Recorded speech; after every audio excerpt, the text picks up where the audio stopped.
Republic Kannada.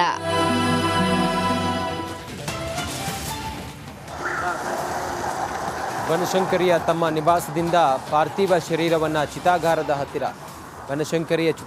ಹತ್ತಿರ ಪಾರ್ಥಿವ ಶರೀರವನ್ನು ತೆಗೆದುಕೊಂಡು ಬಂದಿದ್ದಾರೆ. ಅದರ ಲೈವ್ ದೃಶ್ಯವನ್ನು ಗಮನಿಸ್ತಾ ಇದ್ದೀರಿ. ಇನ್ನೇನು ಕೆಲವೇ ಹೊತ್ತಿನಲ್ಲಿ ಬ್ರಾಹ್ಮಣ ಸಂಪ್ರದಾಯದಂತೆ ಅಂತಿಮ ವಿಧಿವಿಧಾನದ ಕಾರ್ಯಗಳೆಲ್ಲವೂ ಕೂಡ ನಡೆಯುತ್ತೆ.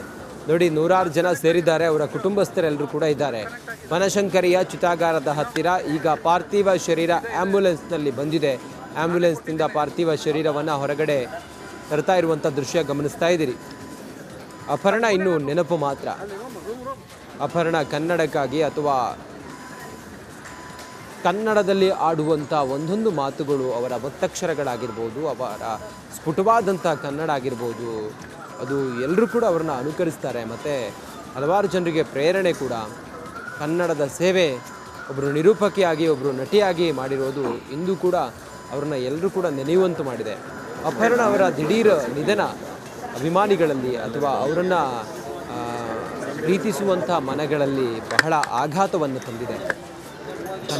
ಅಪ್ಪಟ ಕನ್ನಡತಿ ಅಪರ್ಣ ಶ್ವಾಸಕೋಶದ ಕ್ಯಾನ್ಸರ್ನಿಂದ ಬಳಲ್ತಾ ಇದ್ದರು. ಸುಮಾರು 2 ವರ್ಷಗಳಿಂದಲೂ ಕೂಡ ಅವರು ಕ್ಯಾನ್ಸರನ್ನು ಮಹಾಮಾರಿಗೆ ತುತ್ತಾಗಿ ಚಿಕಿತ್ಸೆಯನ್ನು ಪಡ್ಕೊಳ್ತಾ ಇದ್ದರು. ಯಾವಾಗ ಅವರಿಗೆ ಈ ಕ್ಯಾನ್ಸರ್ನ ಸಿಂಪ್ಟಮ್ಸ್ ಕಾಣಿಸುತ್ತೋ ಅವರನ್ನು ಆಸ್ಪತ್ರೆಗೆ ತೆಗೆದುಕೊಂಡು ಹೋದಾಗ ಆ ಮಿತಿ ಏನಿತ್ತು ಅದು ಮೀರಿ ಹೋಗಿತ್ತು. 4 ಹಂತದ ಕ್ಯಾನ್ಸರ್, 4ನೇ ಹಂತದ ಕ್ಯಾನ್ಸರ್ ಅವರನ್ನು ಬಾಧಿಸ್ತಾ ಇತ್ತು. ಹಾಗಾಗಿ ವೈದ್ಯರೇ ಹೇಳಿದ್ರಂತೆ ಇನ್ನು 6 ತಿಂಗಳು ಹೆಚ್ಚು ಅಂದರೆ ಬದುಕಬಹುದು ಅಂತೇಳಿ ಹೇಳಿದ್ರಂತೆ. ಆದರೆ ಅಪರ್ಣ ಅವರ ಜೀವನ ಉತ್ಸಾಹ ಮತ್ತು ಅವರ ಧೈರ್ಯ, ದಿಟ್ಟೆ, ಅಪರ್ಣ ಅವರ ವ್ಯಕ್ತಿತ್ವ ಏನಿತ್ತು ಅವರನ್ನು 2 ವರ್ಷದವರೆಗೂ ಕೂಡ ಈ ಕ್ಯಾನ್ಸರ್ ವಿರುದ್ಧ ಹೋರಾಟದಲ್ಲಿ ಅವರನ್ನು ಗಟ್ಟಿಯಾಗಿ ನಿಲ್ಲುವಂತೆ ಮಾಡಿತ್ತು. ಆದರೆ ದೇಹ ದಣಿದಿತ್ತು. ಕ್ಯಾನ್ಸರ್ ನಿಧಾನವಾಗಿ ಅವರ ದೇಹದ ಸಂಪೂರ್ಣವಾಗಿ ಆವರಿಸಿಕೊಂಡು ಬಂದಿತ್ತು. ಹಾಗಾಗಿ ಅಪರ್ಣ ನಿನ್ನೆ ರಾತ್ರಿ 9:40 ಸುಮಾರಿಗೆ ದೈವಾಧೀನರಾಗ್ತಾರೆ. ಅವರ ನಿಧನದ ವಿಚಾರ ಯಾವಾಗ ಕನ್ನಡದ ಜನರಿಗೆ ಗೊತ್ತಾಗುತ್ತೋ ಎಲ್ಲರೂ ಕೂಡ ಆಘಾತಕ್ಕೊಳಗಾಗ್ತಾರೆ. ನಿನ್ನೆ ಮೊನ್ನೆ ನೋಡಿದ್ದ ಅಪರ್ಣ ಅವರಿಗೊಂದು ಭೀಕರವಾದ ಕ್ಯಾನ್ಸರ್ ಮಹಾಮಾರಿ ಇತ್ತು ಅನ್ನುವ ಸಣ್ಣ ಸುಳಿವು ಇಲ್ಲದೆ ಅವರ ನಿಧನದ ವಿಚಾರ ತಿಳಿತಲ್ಲ ಅನ್ನುವ ಶಾಕಿಂಗ್ನಲ್ಲಿ ಇನ್ನೂ ಕೂಡ ಜನರಿದ್ದಾರೆ. ಅವ್ರನ್ನ ಪ್ರೀತಿ ಮಾಡುವಂಥ ಮನಸ್ಸುಗಳಿದ್ದಾವೆ. ಅವರಿಗೆಲ್ಲರಿಗೂ ಕೂಡ ಹೃದಯ ನಿಂತಂಗಾಗಿತ್ತು. ಸದ್ಯ ಅಪರ್ಣ ಅವರ ವ್ಯಕ್ತಿತ್ವ, ಅವರು ಈ ಭಾಷೆಗೋಸ್ಕರ ಮಾಡಿದಂಥ ಸೇವೆ ಅದೆಲ್ಲವೂ ಕೂಡ ಇವತ್ತು ನಾವು ನೆನಪು ಮಾಡ್ಕೊಳ್ತಾ ಇದ್ದೀವಿ. ಗಣ್ಯಾತಿ ಗಣ್ಯರು ಬಂದು ಅಪರ್ಣ ಅವರ ಪಾರ್ಥಿವ ಶರೀರದ ದರ್ಶನ ಮಾಡಿ ಹೋಗ್ತಾ ಇದ್ದಾರೆ. ಅಪರ್ಣ ಅವರನ್ನು ಕಂಡು ಅವರ ಜೊತೆಗಿನ ಬಾಂಧವ್ಯವನ್ನು, ಅವರ ಒಡನಾಟವನ್ನು ಮೆಲುಕು ಹಾಕ್ತಾ ಇದ್ದಾರೆ. ಮತ್ತು ಒಂದು ಕನ್ನಡದ ಕೊಂಡಿಯಾಗಿದ್ದಂಥ ಅಪರ್ಣ ಅವರ ನಿಧನ ಅವರೆಲ್ಲರನ್ನೂ ಕೂಡ ಇವತ್ತು ದುಃಖದ ಕಡಲಲ್ಲಿ ತೇಲುವಂತೆ ಮಾಡಿದೆ. ಇದೀಗ ಬನಶಂಕರಿಯ ಚಿತಾಗಾರದ ಕಾಲನಲ್ಲಿ ಲೀನರಾಗಿದ್ದಾರೆ ಅಪರ್ಣ ಅವರ ಅಂತ್ಯ ಸಂಸ್ಕಾರಕ್ಕೆ ಬ್ರಾಹ್ಮಣ ಸಂಪ್ರದಾಯದಂತೆ ಅಂತಿಮ ವಿಧಿವಿಧಾನದ ಕಾರ್ಯಗಳಿಗೆ ಎಲ್ಲ ವ್ಯವಸ್ಥೆಯನ್ನು ಮಾಡ್ತಾ ಇದ್ದಾರೆ. ಬನಶಂಕರಿಯ ಚಿತಾಗಾರದ ಬಳಿಯ ಲೈವ್ ದೃಶ್ಯವನ್ನು ಗಮನಿಸ್ತಾ ಇದ್ದೀರಿ. ಅಂತ್ಯ ಸಂಸ್ಕಾರಕ್ಕೆ ಅಲ್ಲಿ ಎಲ್ಲ ವ್ಯವಸ್ಥೆಯನ್ನು ಮಾಡಿದ್ದಾರೆ. ನೋಡಿ, ನೀವು ದೃಶ್ಯದಲ್ಲಿ ಗಮನಿಸ್ತಾ ಇದ್ದೀರಿ. ಒಂದು ಕಡೆಯಲ್ಲಿ ಅಪರ್ಣ ಅವರ ಪಾರ್ಥಿವ ಶರೀರವನ್ನು ನೋಡೋದಕ್ಕೆ ಅವರ ಮನೆ ಹತ್ತಿರ ಬಂದ ಅವರ ಆತ್ಮೀಯರು, ಅವರ ಸ್ನೇಹಿತರು, ಅವರ ಹಿತೈಷಿಗಳು, ಅವರ ಕುಟುಂಬದವರು ಕಣ್ಣೀರು ಹಾಕ್ತಾ ಇದ್ದಾರೆ. ಅಪರ್ಣ ಅವರ ಜೊತೆಗಿನ ತಮ್ಮ ಬಾಂಧವ್ಯವನ್ನು ನೆನೆದು ನುಡಿನಮನವನ್ನು ಸಲ್ಲಿಸ್ತಾ ಇದ್ದಾರೆ. ನೀವು ಗಮನಿಸಿದ್ರಿ, ಇಂದ್ರಜಿತ್ ಲಂಕೇಶ್ ಇದ್ದಾರೆ, ಹಿರಿಯ ಕಲಾವಿದರಿದ್ದಾರೆ. ಅವರೆಲ್ಲರೂ ಕೂಡ ಅಲ್ಲಿ ಕಣ್ಣೀರು ಹಾಕ್ತಿರುವಂಥ ದೃಶ್ಯವನ್ನು ಗಮನಿಸ್ತಾ ಇದ್ದೀರಿ. ಮತ್ತೊಂದು ಕಡೆಯಲ್ಲಿ ಅಪರ್ಣ ಅವರ ಪಾರ್ಥಿವ ಶರೀರದ ಅಂತಿಮ ದರ್ಶನ ಆಗಿ ಚಿತಾಗಾರದ ಬಳಿ ಅವರ ಪಾರ್ಥಿವ ಶರೀರವನ್ನು ತೆಗೆದುಕೊಂಡು ಬಂದಿದ್ದಾರೆ. ಅಲ್ಲಿ ಬ್ರಾಹ್ಮಣ ವಿಧಿವಿಧಾನದಂತೆ, ಬ್ರಾಹ್ಮಣ ಸಂಪ್ರದಾಯದಂತೆ ಅವರ ಅಂತ್ಯಕ್ರಿಯೆಯನ್ನು ಮಾಡೋದಕ್ಕೆ ವ್ಯವಸ್ಥೆಗಳಾಗ್ತಿರೋದನ್ನು ಗಮನಿಸ್ತಾ ಇದ್ದೀರಿ. ಭಾರವಾದ ಮನಸ್ಸಿನಲ್ಲಿ ಅವರ ಹಿತೈಷಿಗಳು, ಅವರ ಫ್ಯಾಮಿಲಿಯವರು, ಕುಟುಂಬದವರೆಲ್ಲರೂ ಕೂಡ ಕಣ್ಣೀರು ಹಾಕ್ತಿರುವಂಥ ದೃಶ್ಯ. ಇದು ನಾಗರಾಜ್ ಅವರ ಪತಿ ನಾಗರಾಜ್, ಕವಿ ನಾಗರಾಜ್, ಅಪರ್ಣ ಅವರ ಪತಿ ನಾಗರಾಜ್ ನಿನ್ನೆ ನಿಧನದ ವಾರ್ತೆಯನ್ನು ತಿಳಿಸುವಾಗ ಬಹಳ ನೊಂದು ಬಹಳ ಭಾವುಕರಾಗಿ ಮಾತನಾಡ್ತಾ ಇದ್ದರು. ಅಪರ್ಣ ಮತ್ತು ನಾನು ಸುಮಾರು 2 ವರ್ಷಗಳಿಂದ ಈ ಕ್ಯಾನ್ಸರ್ ವಿರುದ್ಧ ಹೋರಾಟವನ್ನು ಮಾಡ್ತಾ ಇದ್ದೀವಿ.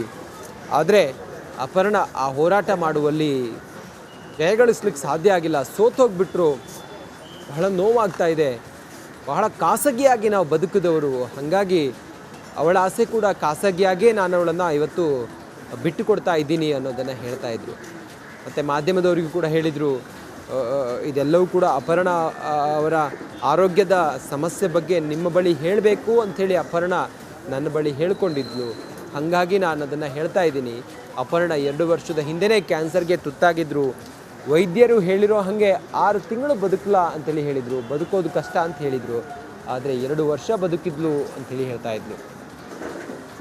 ಅವರ ಪತಿ ಮಾತಾಡ್ತಾ ಇದನ್ನೆಲ್ಲ ಹೇಳ್ತಾ ಇದ್ರು. ನೋಡಿ, ಅಪರ್ಣ ಅವರು ಗಟ್ಟಿಗಿತ್ತಿ, ಅವರ ಭಾಷಾ ಹಿಡಿತ, ಅವರ ಕನ್ನಡದ ಮೇಲಿನ ಪ್ರೀತಿ, ಒಂದು ಪದವನ್ನು ಇಂಗ್ಲೀಷು ಬಳಸದೆ ಅವರು ಆಡ್ತಾ ಇದ್ದಂಥ ಮಾತು, ಅದೆಲ್ಲವೂ ಕೂಡ ಇವತ್ತು ನಮ್ಮ ಕಣ್ಮುಂದೆ ಇದೆ.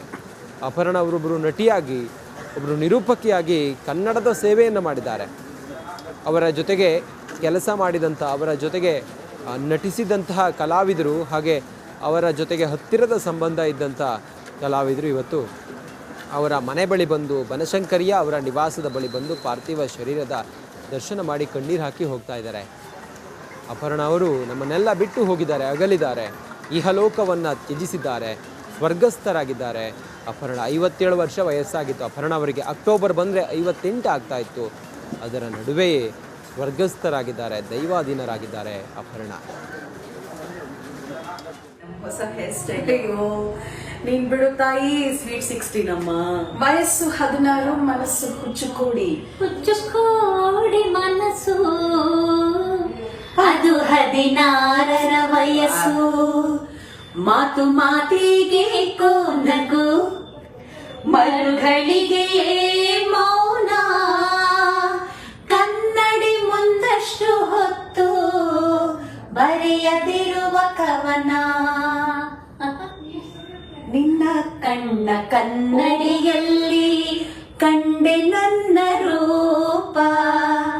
ನಗೆಯ ಕಂಡ ಮೋಡಿಯಲ್ಲಿ ನಡೆಯುತ್ತೆನ್ನ ಜೀವ. ನಿನ್ನ ತುಂಡ ಹೂನಗೆ ಅಂತಾನೆ, ನಂದು ತುಂಡ ಹೂನಗೆ ಅನ್ನೋದು ನನಗೆ ಗೊತ್ತಿದೆ.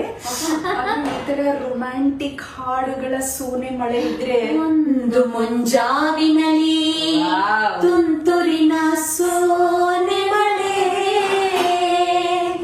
ಸೋ ಎಂದು ಶ್ರುತಿ ಹಿಡಿದು ಸುರಿಯುತ್ತಿತ್ತು.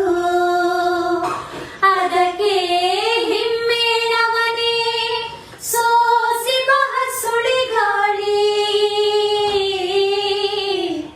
ತೆಂಗು ಗರಿಗಳ ನಡುವೆ ನುಸುಳುತ್ತಿತ್ತು.